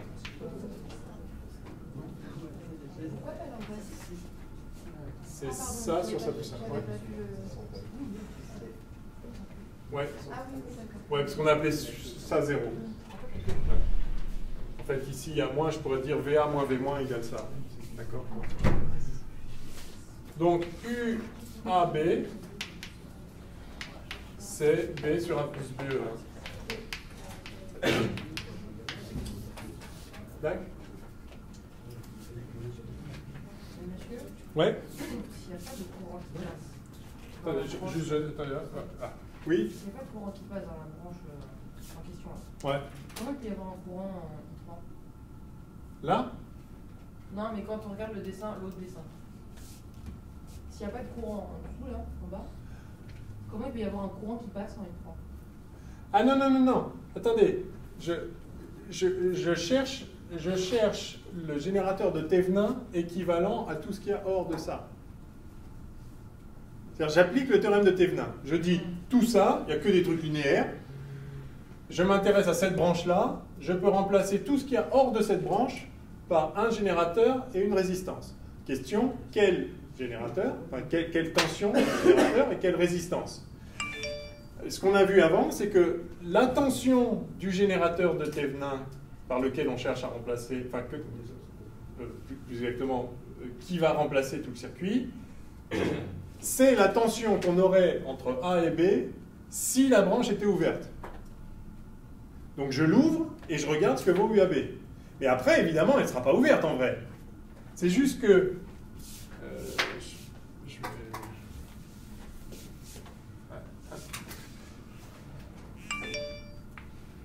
On peut remplacer tout le circuit par E Thévenin, R Thévenin, A, B, et là on mettra la charge.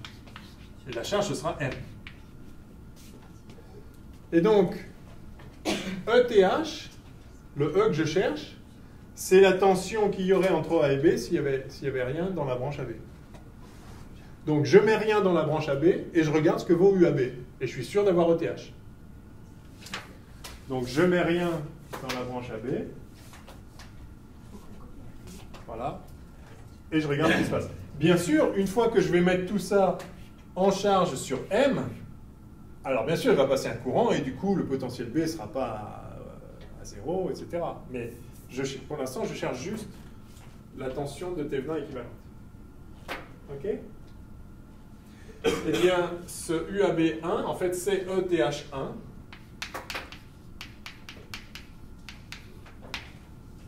Donc j'ai ici le générateur équivalent. Que vaut RTH maintenant? Alors, c'est-à-dire, donc comment je trouve la résistance de Thévenin équivalente? J'ouvre le circuit AB, enfin la branche AB, et je me demande quelle est la résistance équivalente globale à l'ensemble du système. Et j'éteins les générateurs, et je me demande quelle est la résistance qu'on a entre A et B. Alors, comment je fais ça? J'ouvre la branche, c'est fait. Je mets E1 à 0, donc je le remplace par un fil. Et je me demande quelle est la résistance entre A et B. Alors non, elles sont, si je joue encore au circuit mouvant, là, j'ai A, B, qui viennent ici, et ça repart là. D'accord? Vous le voyez?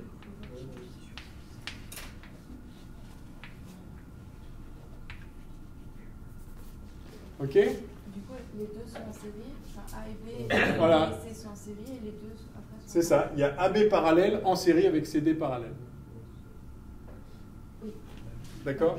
J'ai tout ça en série avec tout ça. Ok, je voyais l'inverse. Ah ben non, vous voyez, entre là et là, il y a les deux en parallèle, Ah oui. et puis après, il y a les deux en... Ouais. Si c'était horizontal, peut-être vous le verriez mieux. Ok? Donc voilà, il faut arriver à faire bouger comme ça les résistances. Enfin, là, je le fais en direct devant vous, mais il faut vous entraîner peut-être éventuellement, refaites le même ou refaites-en un autre pour voir un peu. Il faut arriver à se ramener à des formes où ça saute aux yeux. Et c'est vrai que c'est pas toujours évident. Hein. Mais c'est rien d'autre que suivre les potentiels. Vous voyez comment j'ai construit ce truc-là au début, hein. J'ai dit, je pars du moins, enfin c'était à l'époque, il y avait je pars du moins, je vais jusqu'en B, tac, et puis de B, je reviens au moins. Voilà, donc je les déplace comme ça en essayant de... Enfin, ce qui compte, c'est qu'est-ce qui est relié à quoi. Et après, vous le représentez spatialement d'une façon où ça prend un sens. Donc vous voyez là que une fois que j'ai ouvert la branche AB, et que j'ai coupé E1, puisque je cherche la résistance de Thévenin équivalente, donc ça c'est la procédure, vous ouvrez AB, vous coupez toutes les sources, donc vous remplacez le générateur de tension par un fil, et bien vous regardez la résistance maintenant qu'il y a entre A et B, et bien c'est ça et ça en parallèle, le tout en série avec ça et ça en parallèle. Donc finalement, la résistance de Thévenin, bon je la reprends là, résistance de Thévenin, c'est AB sur A plus B plus CD sur C plus B.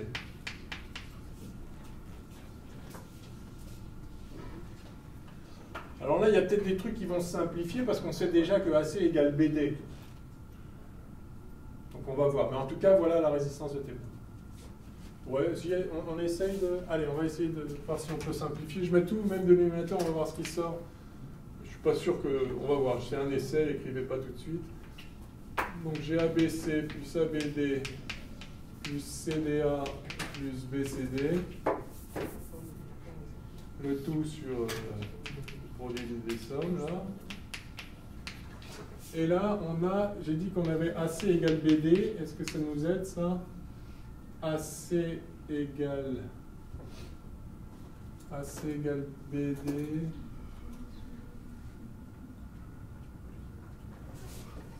Ouais, donc là j'ai AC facteur de B plus D, là, apparemment. Plus BD facteur de A plus C. Or ça, c'est la même chose. Enfin, le tout sur le même machin. Ouais, c'est pas si génial. Est-ce que je peux mettre un A plus B en facteur, là? Ou non, hein. Non.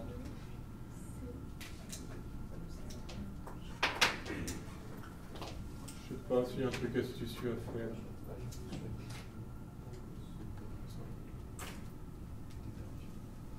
Donc on a AC facteur de la somme de tout.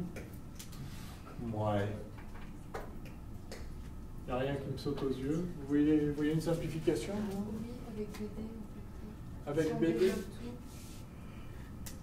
on met tout en fonction de BD. Si je mets BD là? 2 BD facteur de A plus C. 2 BD. Ouais, et après j'ai remplacé PAC par BD. Ouais.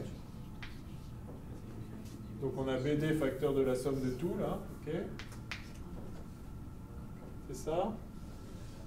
Et en dessous, on a... vous avez développé en dessous aussi? Non. Donc on a... Mais on n'a pas l'autre. En fait, du coup, vu que... L'autorisation est bonne. Ouais, mais ça... Je trouve en fait 2 fois... Ouais. 2 fois BD facteur de A plus C en haut. 2 BD facteur de A plus C. Parce que B plus D, c'est A plus C, non? Non, mais... C'est 2. Toi, on met directement... Là,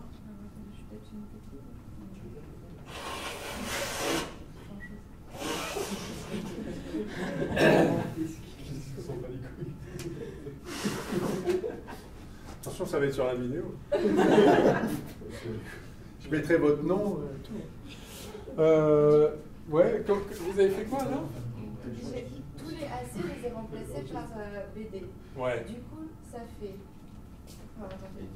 Vous avez BD facteur de 2B. Ah oui, plus 2D. Ah oui, c'est ça?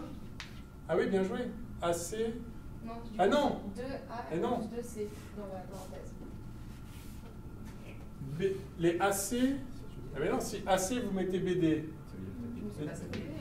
Donc il y a B. Oui. Ouais. Plus A, plus A. Ah ouais. Plus D. Plus D. Plus Ah oui. D. Ah bien vu. Plus C. Ah oui. Bah non. Non, plus D. Ah non, plus C. Plus C. Eh oui, mais ça je l'avais ça. Oui, ça je l'avais ça. Moi j'avais AC fois la somme de tout. Mais non, non. On va pas tellement aller plus loin. J'ai pas l'impression. Bon, c'est pas très important. En tout cas, on a la résistance. On verra après peut-être quand on va compléter le truc. Parce qu'il va y avoir deux. On va voir. Ah oui, ça va sortir après. Vous allez voir, vous allez voir. Je le vois venir. Vous n'avez pas factorisé. Je vous propose de le laisser comme ça. Et on va voir après, parce qu'il va y avoir une autre partie, donc il va y avoir plus de termes pour simplifier, ça va être mieux. Donc, moralité, que vaut I1, le I, ce I1, c'est-à-dire que le I qu'il y a dans la branche, quand il n'y a que E1 et les autres mis à 0, eh bien ça vaut, je vais le mettre là. Donc on est dans cette situation-là, le I1 qu'on cherche, c'est lui, et donc c'est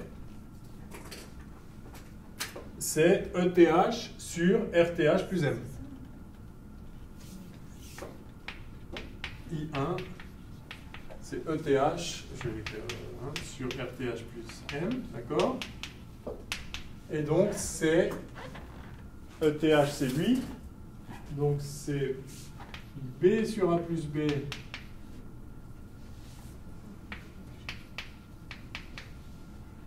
sur tout ça, je peux effacer ça, là, en fait, sur AB sur A plus B plus CD sur C plus D, tout ça fois E1, E plus M, pardon, tout ça fois E1, d'accord?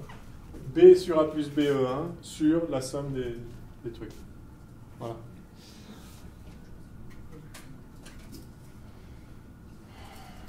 Alors là, ça va se simplifier gentiment. Je mets le A plus B en bas. Donc j'ai B sur, gentiment ou pas, je sais pas, sur AB plus CD facteur de A plus B sur C plus D. Ça, on avait un truc bien avec A plus B sur C plus D tout à l'heure, non?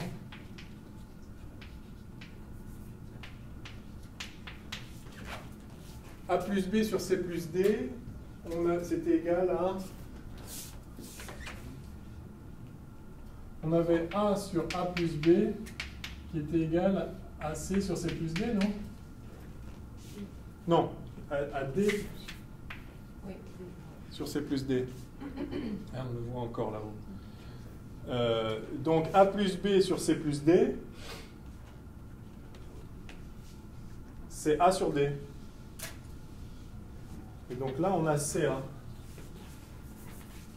ça fait BE1 sur AB plus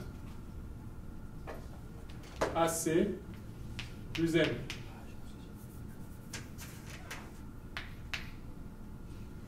C'est pas mal ça. Ah non, non, non, attendez, c'est pas homogène là. Ah si, c'est... Non, c'est plus homogène là. Ah oui, parce qu'il manque ici A plus B. Ah, c'était pas homogène. Ça doit être une résistance au carré.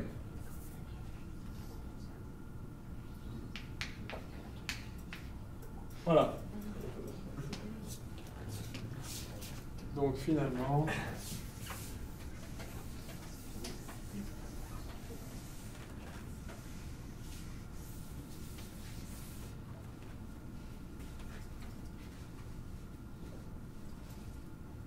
Bon, ok. Donc ça c'est I1. Que vaut I2 maintenant? I2 c'est pareil en remplaçant, c'est le symétrique. Donc I2 c'est pareil en remplaçant E1 par E2, B par A et C par D. D'accord? Donc I2 ça va être, alors je remplace B par A, ça va faire E1 par E2, donc AE2 sur AB reste AB, AC devient BD, de toute façon c'est égal, mais je le mets quand même proprement d'abord, plus M facteur de, c'est plus A plus B, c'est C plus D. Voilà. Et finalement, le I qu'on cherche, c'était la réponse à l'exercice, c'est I1 plus I2, plus I3, mais I3 vaut 0, c'était le principe. Donc ça fait... Ah oui, mais E1 n'est pas forcément égal à E2. E1 n'est pas égal à E2, hein, ils ne disent rien. Ouais, ça simplifierait sans doute pas mal de choses. Bon, c'est pas le cas, ok, soit. On ne peut pas simplifier tellement plus, ça, si? Non, hein. On a dit que B+, c'est... Ouais, non, pas grand-chose en B.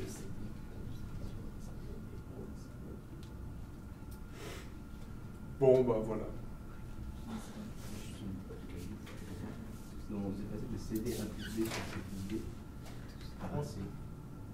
Bah, parce que A plus B sur C plus D, c'est A sur D. Ça, c'est ce qu'on avait tout à l'heure, c'est ce qui faisait l'équilibre du pont. C'est ça sur le total égale à ça sur le total. Ouais. Bon. Je réécris pas le truc, enfin ça fait ça. En tout cas, voilà, on a la réponse. Serait sans doute... Enfin, je sais pas si vous trouvez que c'est facile, mais c'est pas complexe. C'est-à-dire il faut juste prendre les choses dans l'ordre, mais si vous voulez vraiment traiter tout ensemble, écrire les lois des nœuds, des mailles, allez voir dans quel cas ça ne dépend pas de 3, enfin faire tout ensemble, c'est pas facile, tel qu'on l'a fait en prenant les choses une par une et en faisant bouger les résistances comme ça. À aucun moment on a écrit une loi des nœuds et une loi des mailles ici. Enfin, juste, c'est caché là-dedans, c'est qu'à la fin, quand on dit I égale ça sur le total, c'est une loi des mailles, mais c'est vraiment le plus simple, quoi. Donc, en appliquant Thévenin et en faisant bouger les résistances comme ça, on peut s'en sortir assez bien. Il n'y a aucune étape compliquée. Bon, allez. Quelle heure est-il? C'est pas vrai. Ah, c'est l'enfer, là. On fait vite fait la deuxième partie de l'exo, alors. Parce qu'on va pas se lancer dans un nouveau truc. Je voulais faire un peu de cours aujourd'hui, mais bon. Allez, c'est parti.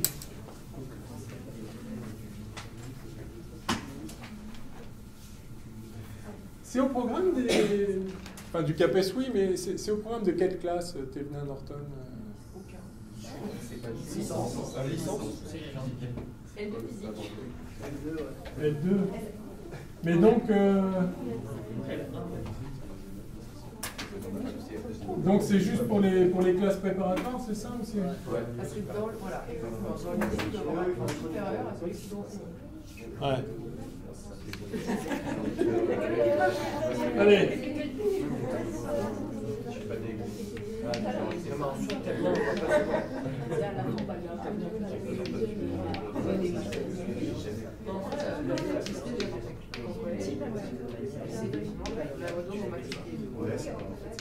Peut-être pour les équivalences. Avec une langue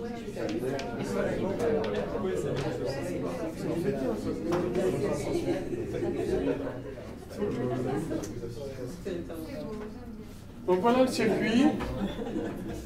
A au milieu, donc c'est toutes les mêmes résistances là, en étoile à 4 branches là. A, B, C, non pardon, C, D, M ici et le générateur de tension E. En utilisant le théorème de Thévenin, donnez l'expression de la tension UAB. Donc là, ça veut dire que la branche qui nous intéresse est celle-là. Donc on va remplacer tout le reste par un générateur avec la tension de Thévenin et la résistance de Thévenin. Alors maintenant qu'on a vachement l'habitude, on va le faire en 3 minutes. Alors on va déjà un peu remodifier là, pour faire apparaître la branche bien à part. Donc on a A et B. Tout ça, ça se fermera sur R après coup, mais en tout cas, voilà, on isole cette branche. Et puis tout le reste, alors, à partir de A, j'ai une branche. Alors déjà, j'ai une branche qui revient à B très vite, qui revient simplement par une résistance.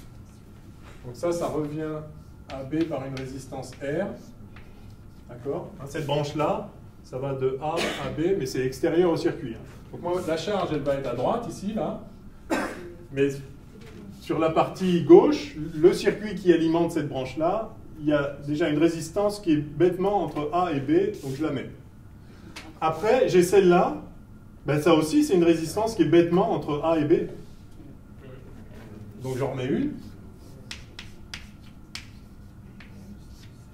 Bêtement, c'est pas insultant pour la pauvre résistance, mais voilà, c'est OK.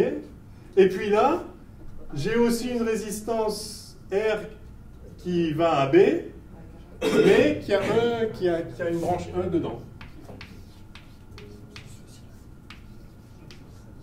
Donc voilà le circuit en fait, du point de vue de la branche AB. Et là, c'est quand même nettement plus clair. Alors déjà, la résistance équivalente, la résistance de Thévenin équivalente, elle saute aux yeux. C'est R sur 3. C'est l'inverse de la somme des inverses. On a donc RTH, par définition, c'est la résistance équivalente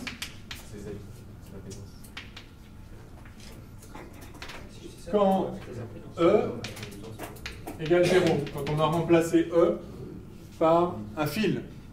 Donc c'est la résistance équivalente à R, R, R.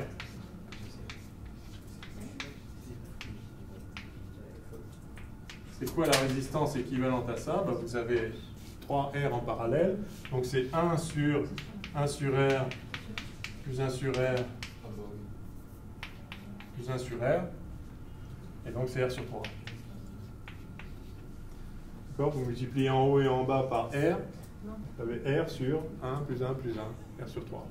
Okay? Donc quand c'est 3 résistances ou 12 résistances égales en parallèle, ça fait R sur 12, si elles sont égales, sinon il faut écrire ça, mais là c'est vraiment trivial. Donc RTH égale R sur 3.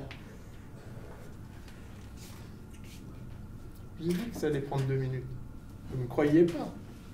Ouais, mais ça fait sur le pour moi de passer à gauche. De là à là? Ouais, c'est ça le... Ouais, c'est ça le point clé. Voilà. Ensuite, non, je n'ai pas. Ouais, c'est pour ça que j'ai essayé de vous le faire. Je vous le refais en direct. Non, mais j'ai Ah, d'accord. C'est juste que- Oui, c'est ça. Comme Mais, c'est devant le truc. ouais. Mais je pense qu'il faut raisonner. Enfin, il y a peut-être d'autres façons de faire, mais si vous raisonnez tel que je l'ai fait, vous vous intéressez à B et vous prenez les éléments un par un. Ce R-là, il est entre A et B, juste tout ça. Ben, vous le mettez entre A et B. Après un autre, et après un autre, et voilà. Vous construisez chaque branche, vous la mettez d'une façon qui est esthétiquement ou intuitivement belle, je sais pas, du point de vue de AB. Donc effectivement, je suis d'accord, hein, l'élément clé, c'est pas de résoudre les trucs après, c'est de déformer le circuit d'une façon qui nous parle spontanément, quoi. Ok, et donc maintenant qu'on a RTH, il nous manque plus que ETH. Que vaut ETH? Alors c'est par définition, c'est la tension qu'il y aurait entre A et B si on ouvrait le circuit. Donc on l'ouvre, c'est tout. Voilà, voilà, c'est UAB dans ce circuit-là, dans le circuit ouvert. Alors qu'est-ce que ça vaut là? Eh bien c'est simple. On va à nouveau, je vais transformer, je veux cette tension-là. Je vais transformer le circuit pour dire que c'est. Donc je vais avoir le ETH que je cherche. Enfin non, pardon, là j'ai E, le ETH que je cherche, ça va être UAB. J'ai R là, Et là, j'ai R sur 2. Et je cherche ça. Enfin, j'ai R parallèle avec R. D'accord? Et je cherche ça. Vu comme ça, c'est facile. Et du coup, on a un diviseur de tension, UAB qui est en fait ETH. Ce UAB là, c'est R sur 2 sur R sur 2 plus R. Fois E. Allez, je le mets en toute lettre, mais... Fois E. Donc ça fait 1,5 sur 3,5. Et donc ça fait 1 tiers. C'est E sur 3. Donc finalement, le circuit, il est équivalent à E sur 3 qui vient alimenter une résistance R sur 3 et tout ça alimente notre résistance R. AB. Ça, c'est le vrai circuit. Du point de vue de AB, c'est exactement pareil qu'on ait ça ou ce gros truc machin compliqué là. Voilà. Et donc la question, c'était UAB ou IAB? UAB. Et donc UAB, c'est le pont diviseur, c'est E sur 3 fois R sur R plus R sur 3.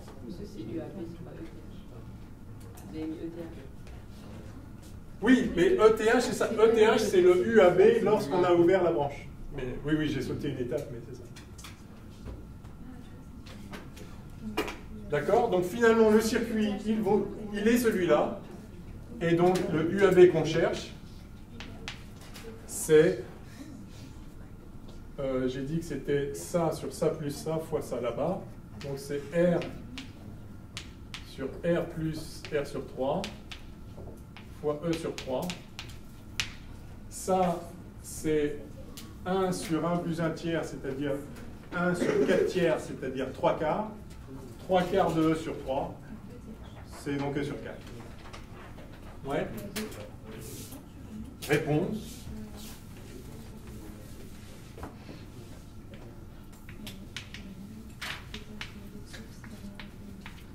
QAB égale R sur 4. Donc en fait, vous voyez que cette tension-là, elle se divise, enfin je sais pas, il y a R sur 4 dans chacune des résistances, enfin je sais pas, on peut le voir. Enfin moi j'aurais été incapable de le voir comme ça, il faut le résoudre. Et vous voyez que si on voulait écrire tous les nœuds, toutes les mailles, le courant ici qui est la somme des autres, enfin, bien sûr ça peut se faire. Mais là, c'est vraiment trivial. Une fois qu'on a compris Thévenin, et qu'on est un peu habitué à faire bouger les résistances pour que les choses sautent aux yeux, il y a quand même des cas où c'est très... Enfin, j'ai fait une bêtise. Ah oui, fois E. Ah oui, non, c'est pas ça du tout. C'est E sur 4 que je voulais mettre, bien sûr. J'ai dû le dire et écrire autre chose, mais c'est E sur 4, bien sûr. Enfin, je crois. C'est 1 sur 1 plus 1 tiers, ça fait 1 sur 4 tiers, donc 3 quarts du tiers, ça fait 1 quart. C'est bon? On est à l'heure.